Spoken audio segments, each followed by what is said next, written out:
Good morning children, welcome back to my channel.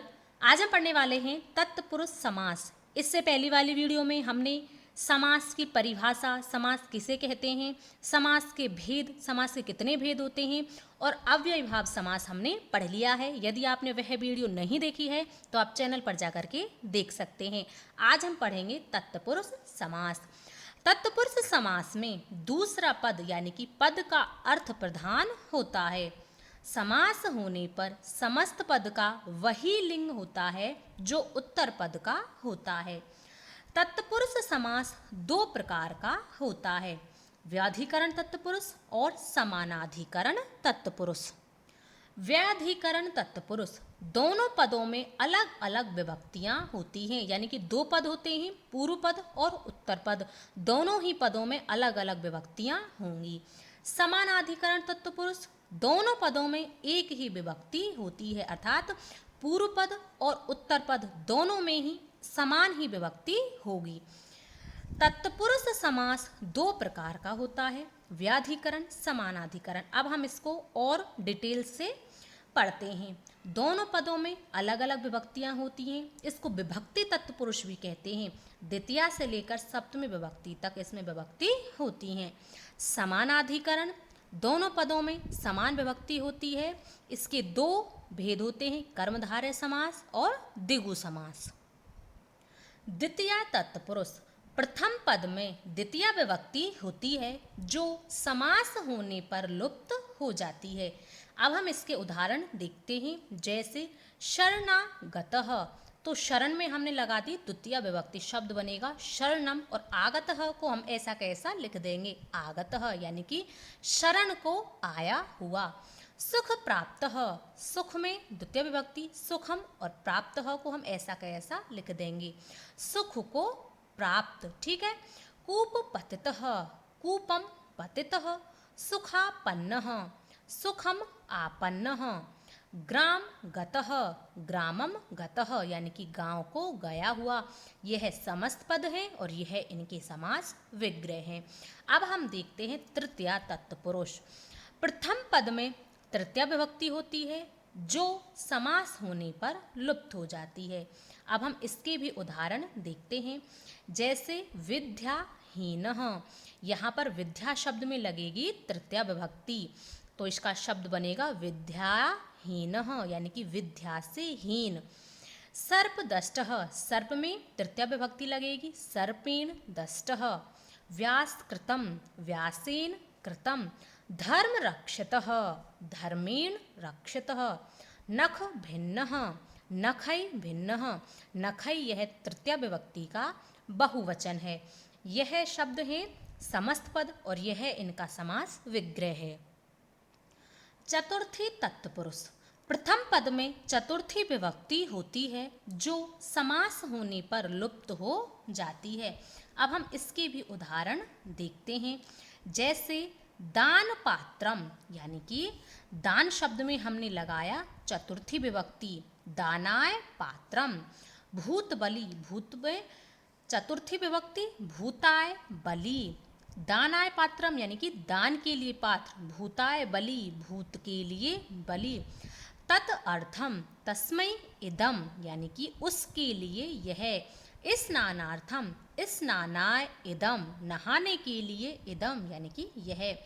यूपाय दारू, यूप दारू, इसका समास विग्रह होगा यूपाय दारू, यानी कि यूप के लिए दारू, दारू यानी कि लकड़ी। ठीक है। यह समस्त पद और यह इनका समास विग्रह। अब देखो पंचमी तत्पुरुष। प्रथम पद में पंचमी विभक्ति होती है जो समास होने पर लुप्त हो जाती है। उदाहरण चोर भयम, यहाँ पर चोरात भयम शब्द है, यहाँ पर है पंचमी विभक्ति, और इसका जब हम समस्त पद बना देंगे तो इसकी विभक्ति का लोप हो जाता है, तो क्या बनेगा शब्द चोर भयम। यहाँ पर सिंह भीत है, यदि हम इसका समास विग्रह करते हैं तो शब्द बनेगा सिंगात भीतः, और हम इसका लोप कर देते हैं तो शब्द बनेगा सिंह भीतः। वृक्ष पतितः, तो वृक्ष में पंचमी विभक्ति शब्द बनेगा वृक्षात पतितः। रोग मुक्तः, रोगात मुक्तः। पथ भ्रष्टः, पथ भ्रष्टः, यह समास विग्रह हैं और यह समस्त पद हैं।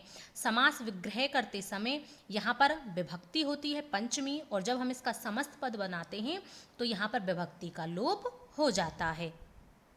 अब देखो षष्ठी तत्पुरुष, प्रथम पद में षष्ठी विभक्ति होती है जो समास होने पर लुप्त हो जाती है।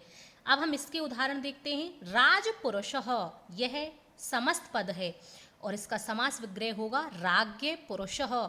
जब हम इसका समस्त पद बनाएंगे तो इसकी षष्ठी विभक्ति का यहाँ पर लोप हो जाता है, तो शब्द बन जाएगा राजपुरुषः। नरपति ही, इसका समास विग्रह होगा नराणाम पति ही। तो प्रथम पद में यहाँ पर विभक्ति होती है षष्ठी, जो समस्त पद होने पर यहाँ पर लुप्त हो जाती है। ठीक है, तो शब्द बन जाएगा नरपति।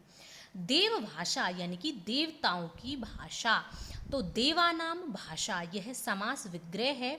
जब हम इसका समस्त पद बनाएंगे तो यहाँ पर इस षष्ठी विभक्ति का लोप हो जाएगा और शब्द बन जाएगा आपका समस्त शब्द देव भाषा। नदी तटम, ठीक है, नद्यः तटम यानी कि नदी का तट। गंगा जलम, गंगाया जलम यानी कि गंगा का जल। ठीक है, तो इसका लोप हो जाएगा, समस्त पद बनेगा गंगा जल। अब देखो सप्तमी तत्पुरुष, प्रथम पद में सप्तमी विभक्ति होती है जो समास होने पर लुप्त हो जाती है।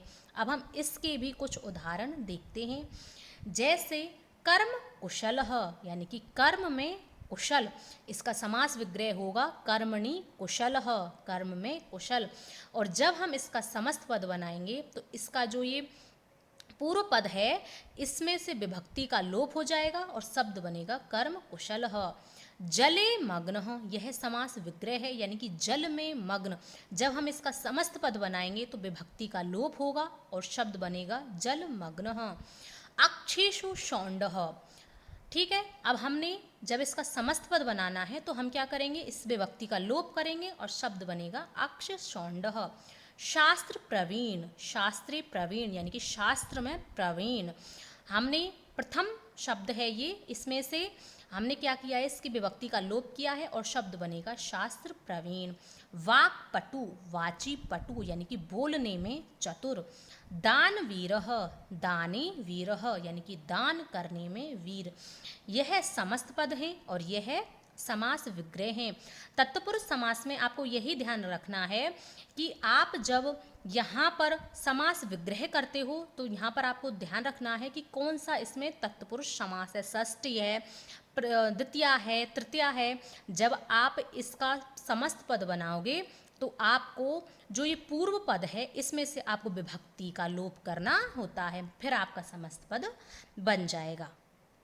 यह था आपका तत्पुरुष समास। मैंने आपको बहुत ही अच्छे से पढ़ा दिया है, एक बार दो बार इसका रिवीजन कर लेना, आपको बहुत ही अच्छे से समझ आ जाएगा। वीडियो अच्छा लगे तो वीडियो को लाइक करें, शेयर करें और चैनल को सब्सक्राइब अवश्य कर लें। अब हम मिलेंगे नेक्स्ट वीडियो में।